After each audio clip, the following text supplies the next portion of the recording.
Hello, I'm Steve Brown. I'm a former Peachtree City mayor and former Fayette County commissioner, and I'm running for mayor again in tandem with James Clifton. He's running for post 4. We're running as a team because we see some things we're really concerned about, and we want to take care of those issues. And I'll give you another example. I'm showing a series of videos of things that they just should not be doing. And why not elect people who aren't going to do this kind of stuff? And yes, she tried again.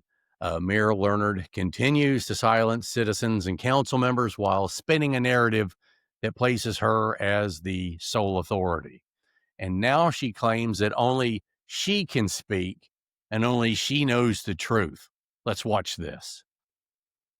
Just real briefly, Peachtree City, as your mayor, I have the authority and the responsibility to share factual information with our citizens. Mayor Learnard's elitism was on full display as she attempted another misleading tactic, asking the city attorney whether 2 council members meeting together violated the law.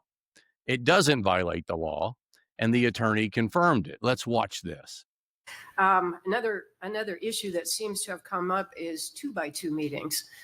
Just to clarify, in our last city council meeting on August 21st, it became clear that 2 of our city council members had been meeting together behind closed doors with the city manager.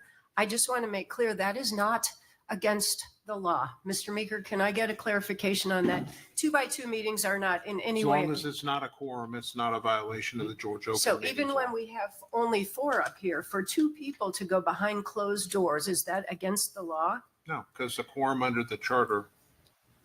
What about if the mayor and 1 And council let me member? add this.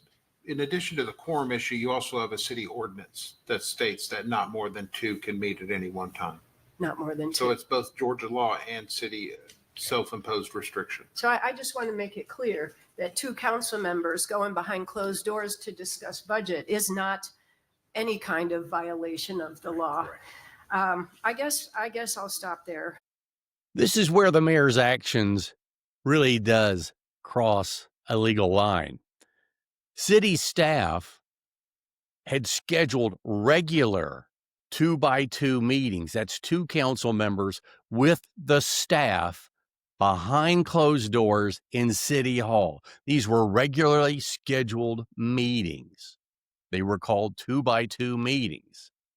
And they were not there to discuss a particular issue on a random basis, like the mayor had alluded to.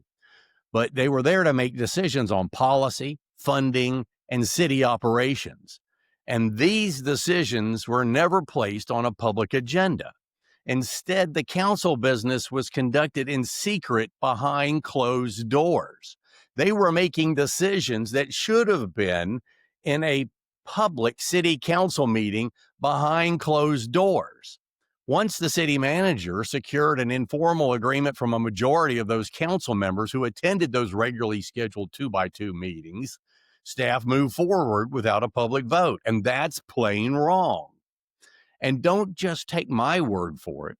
The respected editor of The Citizen, Cal Beverly, published an article detailing this misconduct, citing an email from former councilman Frank DeStadio.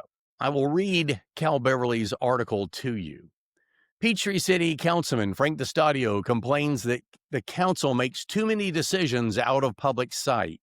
He emailed the other members to argue a change in their practice of making decisions on issues without the issues ever showing up as agenda items in a public meeting. Here's DeStadio's email obtained through an open records request. This is DeStadio speaking. Ever since I have been on the council, we have had these 2x2 meetings. Initially, I was under the impression that they were to assist council members to stay abreast of issues and to have some time to ask specific questions so we could answer our constituents. More and more, it seems to me that one purpose is to determine how each council member feels about specific issues. This is also fine with me. Then he goes on to say, what bothers me is that obtaining 3 members' concurrence does not constitute approval. Items still must be put on an agenda and brought for a vote. we all agree to have our city manager review the speed hump safety issue along with the city staff. He went out and made a unilateral decision to remove the majority of them without consideration for the many citizens who wrote to us expressing the fact that they thought they were needed. Now I have received several emails and several calls asking why the removal was not brought to the council as an agenda item so they could attend and express their concerns before we voted. This made me think about what we are doing. Pay attention to what he's going to say here. If we meet in these 2x2s and there are 3 members who concur with a topic, does that not give the city manager approval to go and execute the action? That means the topic should be on an upcoming agenda and we should vote up or down in front of our citizens. Otherwise, we are voting behind their backs and executing items without their knowledge. We need to stop this action. And the email was signed Frank DeStadio, council member. And who is orchestrating these government decisions behind the closed doors? It was Mayor Kim Learnard, of course.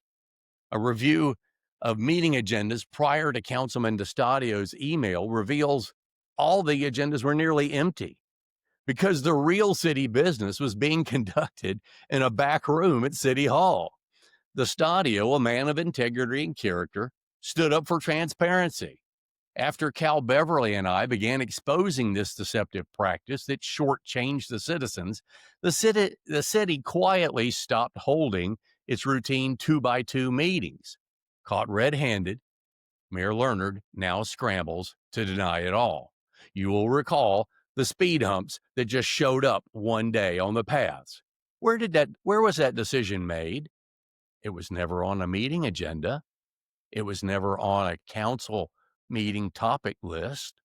It was done in the 2x2 meetings, along with a plethora of other decisions that should have never been made behind closed doors.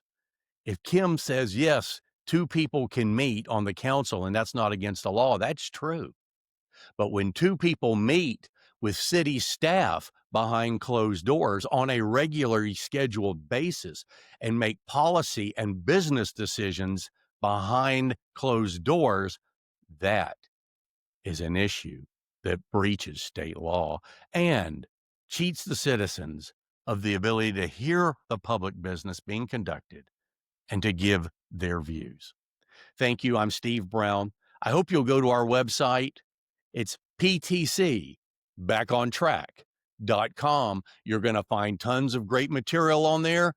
We are different. We want you to compare.